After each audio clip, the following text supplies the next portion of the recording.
साथियों का स्वागत है। साथियों, आज का विषय है काका कालेलकर का गठन और धोखेबाजी। इस विषय पे डिस्कस होना है। साथियों, 26 जनवरी 1950 को संविधान लागू हुआ।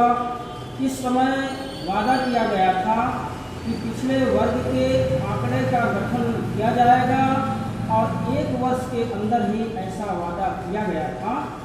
लेकिन 1 वर्ष हो रहे थे, उसी समय बाबा साहब डॉक्टर बी.आर. अम्बेडकर साहब इस देश में जो तमाम सरकार समय चल रही थी, उस सरकार में बाबा साहब डॉक्टर बी.आर. अम्बेडकर कानून मंत्री थे और बाबा साहब डॉक्टर बी.आर. अम्बेडकर पिछले वर्ग के खंड की बात लेकर के सरकार से मांग कर रहे थे, परंतु बाबा साहब डॉक्टर बी.आर. अम्बेडकर साहब की बात नहीं मानी गई और उस पर कोई विचार नहीं किया गया।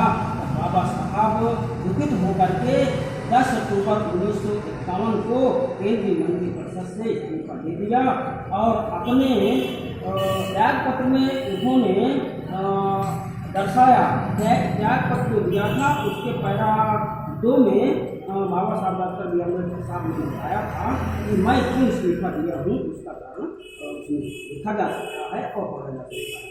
साथियों, इसके बाद 1952 में इस देश में प्रथम आम चुनाव हुआ और आम चुनाव में जो है बाबा साहब डॉक्टर बी.आर. अम्बेडकर चुनाव हार चुके थे और एक्सक्लूड माइनॉरिटी की गवर्नमेंट कांग्रेस की बनी और पंडित जवाहरलाल नेहरू जी के नेतृत्व में और पंडित जवाहरलाल नेहरू जी दूसरी बार इस देश के प्रधानमंत्री बने।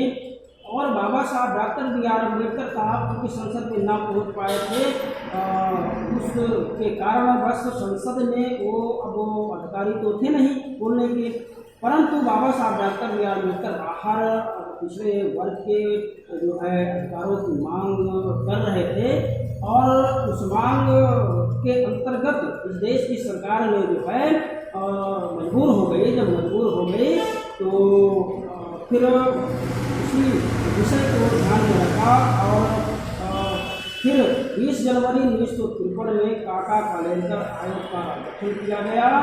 इस आयोग का अध्यक्ष काका कालेलकर साहब को बनाया गया और ये प्रथम पिछले वर्ग आयोग का अध्यक्ष थे।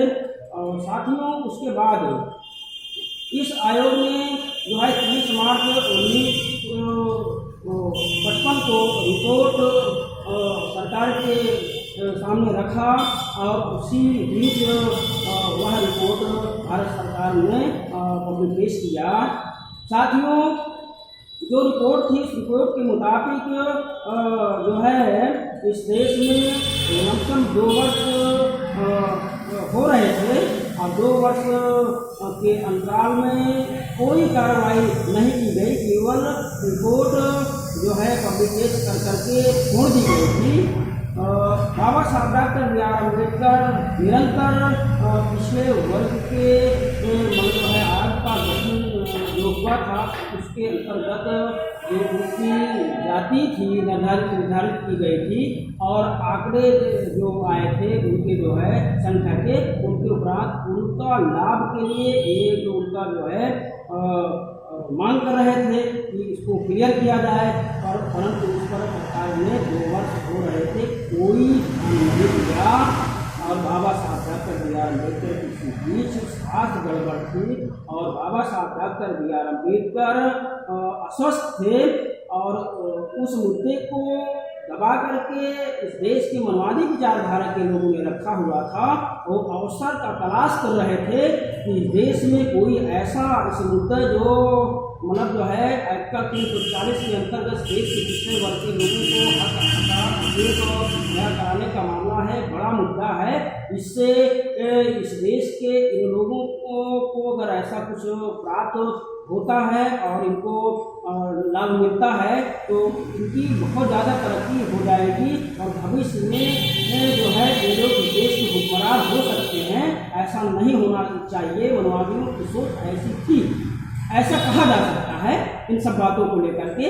तो उसी बीच में हुआ क्या, ऐसा अवसर ढूंढ रहे थे कि इससे बड़ा कोई मुद्दा मिले ताकि कि इसको रोका जा सके, क्योंकि वर्तमान समय में बाबा साहब डॉक्टर BR अम्बेडकर मौजूद है। अगर इसको कोई भी इसमें फैसला इसके विरोध में लेते हैं तो बाबा साहब डॉक्टर BR अम्बेडकर इस देश में विचार पैदा कर सकते थे। ये जो है उस देश में मानवों की ऐसी सोच थी, अवसर की तलाश थी।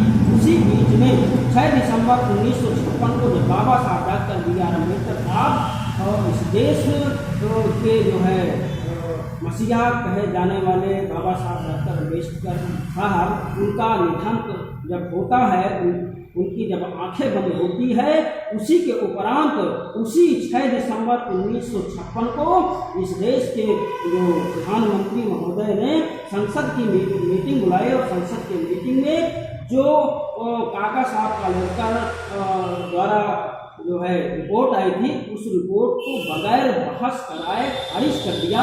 और खारिज क्यों करा दिया? क्योंकि बहुत बड़ा मामला था, क्योंकि बाबा साहब डॉक्टर BR अम्बेडकर साहब का जो मामला आया उस देश में बाबा साहब डॉक्टर BR अम्बेडकर को खत्म होते ही पूरे देश में जो है शोक की लहर डूब गई और शोक की लहर छा गई थी। उसमें लोग डूबे हुए थे और इस देश के प्रधानमंत्री महोदय ने पिछड़े वर्ग के साथ किया अवसर पाकर इतना विश्वासघात किया और उसको खारिज करके काका कालेलकर रिपोर्ट को रोक देने का काम किया, यानी कचड़े के डिब्बे में डाल देने का काम किया और ऐसे डिब्बे में डालने का काम किया कि वो इसमें बाहर न निकल सके। वैसे तो पिछड़े वर्ग का जो अधिकार था उनको ऐसा लग रहा था कि इसको देना ही नहीं चाहिए, ऐसी सोच के अंतर्गत काम कर रहे थे। परंतु बाबा साहब डॉक्टर BR अम्बेडकर निरंतर जो है प्रयास कर रहे थे, संघर्ष कर रहे थे और उनकी जब आंखें बंद हो गई तो अवसर पाते हुए देश की बुनियादी विचारधारा के लोगों ने उसको खत्म कर दिया। वो नहीं चाहते थे कि इस देश के लोग जो हुक्मरान बने, उनको कहीं न कहीं डर था कि अगर इनको मतलब जो है हक मिलेगा तो क्या लोग आगे बढ़ सकते हैं, क्योंकि इस देश में लोकतंत्र होता है। उस लोकतंत्र के 4 पिलर होते हैं, विधायिका, न्यायपालिका, कार्यपालिका, प्रचार माध्यम।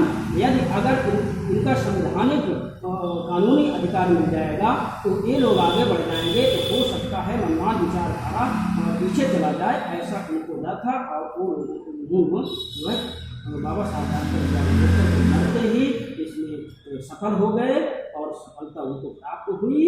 साथियों, इस प्रकार से पिछड़े वर्ग का अधिकार खत्म कर दिया गया साथियों, और खत्म करके पीछे फेंक दिया गया और पिछले वर्ग के लोग आज और स्थिति में बस से बदतर जीवन जी रहे हैं।